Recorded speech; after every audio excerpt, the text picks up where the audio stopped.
सरकार को लोगों की मदद करनी चाहिए सेंसिटिवली, और सब परिवारों को जिन्होंने किसी को खोया है मैं कंडोलेंसेस ऑफर करता हूँ। Thank you.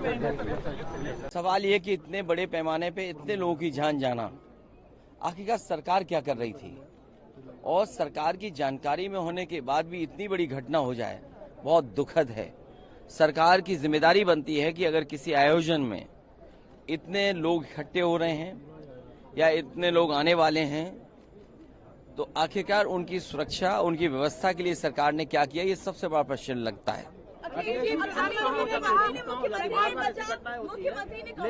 चूक कैसे हो जाती है, बार बार ऐसी घटना होती है। देखिए, जब तक आप किसी आयोजन पे शुरुआत में से लेकर के अंत तक ध्यान नहीं देंगे तो ऐसी घटना ही होंगी।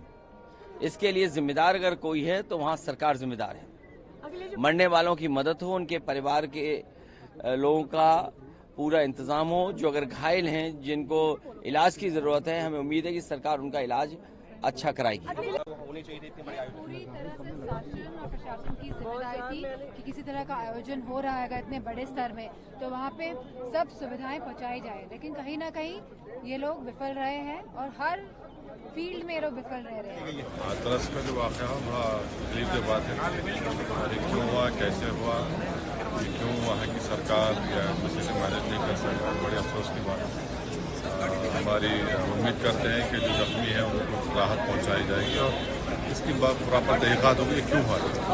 हाथरस में जो भी हादसा हुआ है वो वाकई बहुत बड़ी दुर्घटना है, बहुत दुखद है, और उसमें जिन लोगों की जानें चली गई हैं उनके प्रति, उनके परिवार के प्रति मेरी संवेदना, और जो घायल हैं उनको वो जल्दी से जल्दी ठीक हो जाएं, बस परमात्मा से यही कामना है। एक भोले बाबा का कोई आयोजन स्थानीय गांवों में उनके द्वारा सत्संग के आयोजन के माध्यम से किए जाते रहे हैं और स्थानीय भक्तगण उस कार्यक्रम में भाग लेते हैं। उस समय जब मंचीय कार्यक्रम संपन्न हो चुका होता है तो बताते हैं कि जब सत्संग के प्रवचनकर्ता वहां से मंच से उतर रहे थे तो उनकी तरफ अचानक भक्तों की भीड़ उन्हें छूने के लिए उधर जा रही थी और सेवादारों के द्वारा रोकने पर यह हादसा वहां पर घटित हुआ।